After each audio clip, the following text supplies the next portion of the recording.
My name is Samuel Ruiz with Lynn University. I'm going to give you a presentation on counseling individuals of multiracial descent.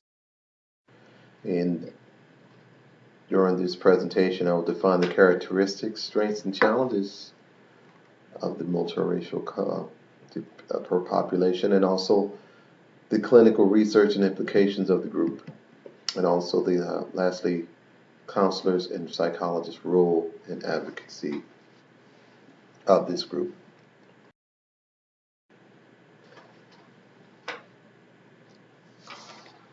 And our society tends to obligate multiracial individuals to decide on one racial identity over the other, and it forces us to claim a singular racial identity. And I'm particular to this because I am biracial myself, coming from multicultural roots. My mother being Afro-American and an American Indian, and also my father being proud Hispanic and Taino Indian descent.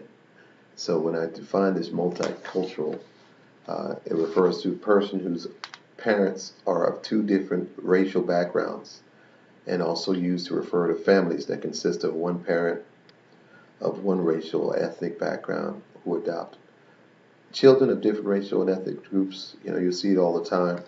People of different ethnic cultures and ethnic groups, biracial families now.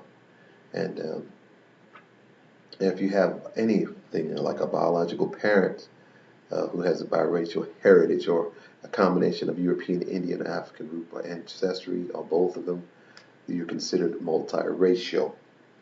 I think that's everybody. If you look back on our history, that's how that operates.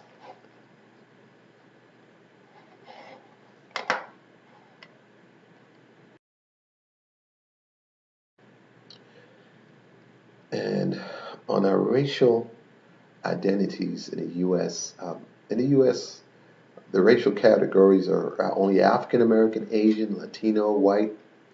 These are excluding our biracial and multicultural identities, so it kind of segregates us. And in our society, it tends to assume, singularity. It makes us choose the racial identity, and expecting that an individual can easily sort it by racial groups. That's not true anymore. But the U.S. Census has that unplaced right now. So people who also identify as biracial or multiracial, we have frequent experiences. Of course, it's tension between the social culture and the expectation of a single racial identity. I get that all the time. People, because I'm Hispanic, they expect me to speak Spanish, or my mother's black. So, and then the different experiences. So, I'm having, I really relate to this. And also the tension between feeling torn by two or more racial labels. So, do I have to choose? Can I have both? That's something that we kind of operate, but the worldview is like, you have to be of one or the other. And that's something that is not something I like to adhere to. I like to enjoy both. I say I'm blessed with both worlds. Okay, thank you.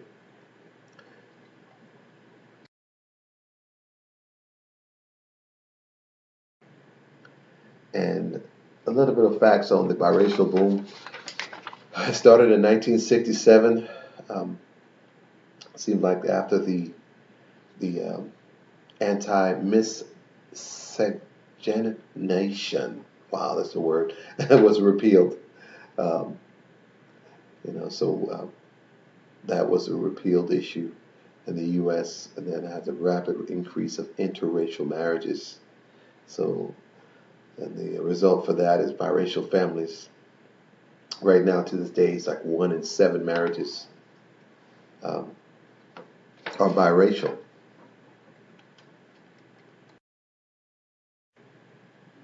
And this is another fact: this multiracial versus our multicultural. There's numerous implications on this because it assumes it regards the moniracial and the multicultural climate of society. Do we have to choose? You know, can't we be both? You got a lot of exclusivity. People tend to want us to either be black or white. There's no multicultural uh, definition sometimes. And as a, they call it a salad bowl. They used to call it a melting pot here in the States. And now it's a salad bowl. Because, you know, but then who knows, 30, 40, 100 years from now, what we're going to look like, all one color. That's what it's, that's what it might be if we continue to increase and be, and we all have the same blood. But that one drop rule um, was still kind of stated back in the day of a mixed heritage person. And then you was also assigned um, the least desirable race status for that. So that is something like the caste system in India.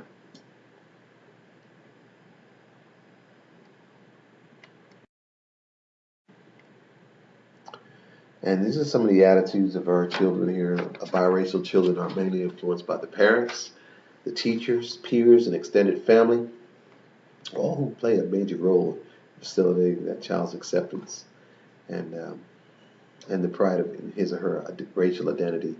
My dad was a proud Puerto Rican. My mother, um, she's an American um, from the South, black woman, strong black woman of Indian and black descent. Um, the cultures were there. I identified with both of them, and I'm proud to be both. As a biracial person, though, the feelings and perceptions uh, and behaviors are a product of an ethnic group membership. So I remember growing up in the city in New York. You actually had to choose either you was with one or the other. And I had friends on both sides. I had my Puerto Rican friends, and of course I had my brothers.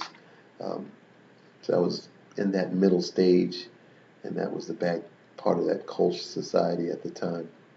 But I got to learn, and of course the culture and traditions and the values I know from both sides. I think the Hispanics have a lot more family oriented, and as back in the day, I think even the Afro Americans we had more stronger tends. I think we're kind of dispersed a little bit more now, and kind of want to not be as family oriented as the Hispanics are. So there's some culture issues there. And therefore having positive feelings. You want to have positive feelings when you have a child that's biracial or a person who's biracial. It's critical. It's a critical part of one. You want to be feeling. You want to feel that that you belong. And a lot of people from ethnic identities that are biracial don't feel that they belong to either one.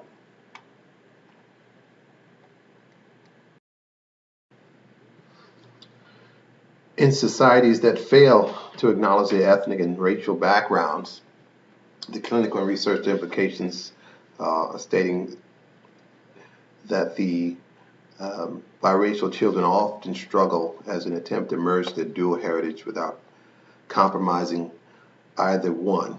And in the U.S., it becomes an issue because biracial children are just basically invisible because we're kind of made to believe that we have to merge our heritages instead of enjoying both. Um, and that's going to be something that's very hard to do. So, and then most of our children of dual racial percentage are identified with whatever race their actual features reflect the most. And that's becoming an issue because people see that you look a certain way and they already assume that's who you are. And that's as a counselor or clinician, we have to be very careful of that we don't overdo. Um, we let themselves admit to whatever racial culture that they identify with. And if they identify with both, that's what we'll swing with. It's not a problem. That's how we actually have to look into this. But as a society as a whole, it becomes an issue because we do a lot of assuming on our part.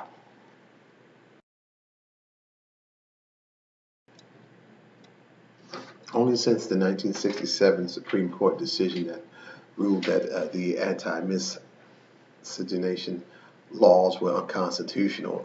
Half, biracial families been prohibited to marry. So it's amazing.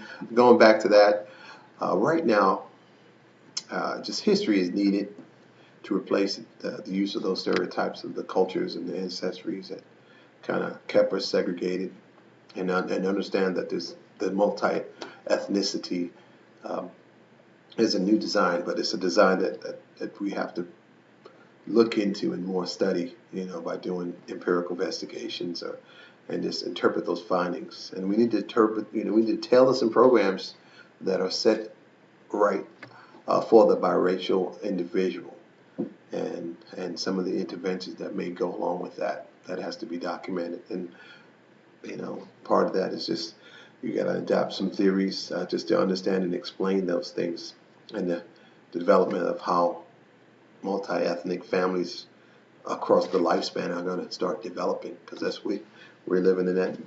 It says the salad bowl, but it's going to become a melting pot again. I'm quite sure. But you still want to have that, the salad bowl where you can enjoy the cultures and not lose track of that.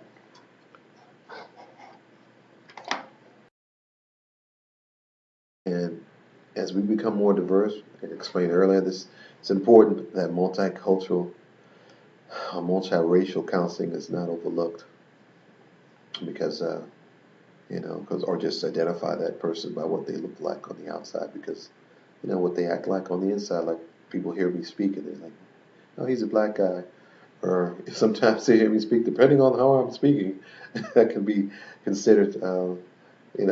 They don't know sometimes, and they look at me and they might say, "Oh, he's Hispanic."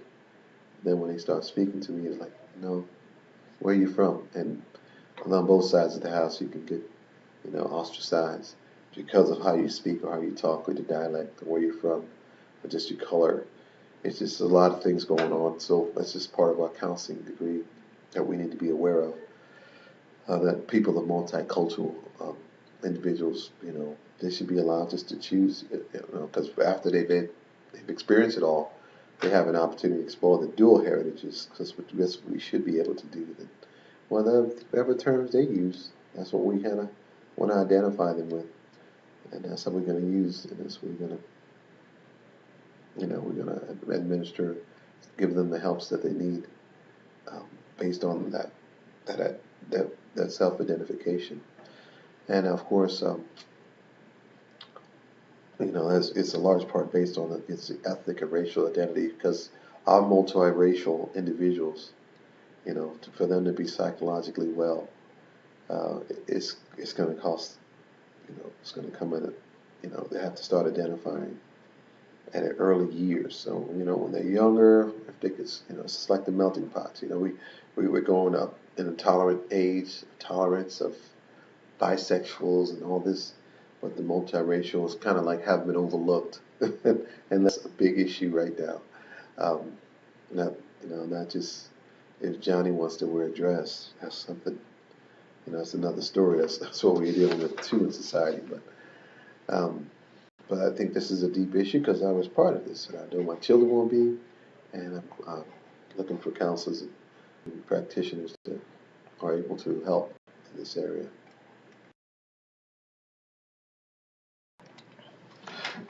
In conclusion, we see that many of our multiracial individuals now, they are in possession of enhanced cultural competence. And what I mean by that is, of course, we've been exposed through television now, and media and movies. If you look at some of the movies that expose us to different cultures, like you know, just like Boys in the Hood, or if or Slumdog Billionaire. If you see things from that different culture at that time, it might be a time and stage, but still you have an understanding of how people think, and those are the types of people that you never know you're going to run into. You could be from, but then you just want to be more comfortable in just not one cultural setting. You should be able to adapt to those different cultural settings, and as a biracial person, you know, being able to enjoy different settings. I think as a biracial person, I'm able to identify with a lot more people uh, than a person of one race or one uh, racial background. But as a counselor or as a practitioner, psychologist, we just need to increase our understanding of multiracialism and the related issues uh, that come with. And we do that by just being increasing our awareness of the facts, where we came from, why did it come about, maybe having to explain it to them on their level, and to maybe able to identify that as an issue, as part of the problems they may be having, and it just could be from stereotyping, or could be from your just from how you're raised in your culture that holds you back. But it's a lot going on with this uh, field, so I'm looking forward to doing more studies, and probably being part of increasing the awareness of people with multiracial backgrounds. And I thank you for listening.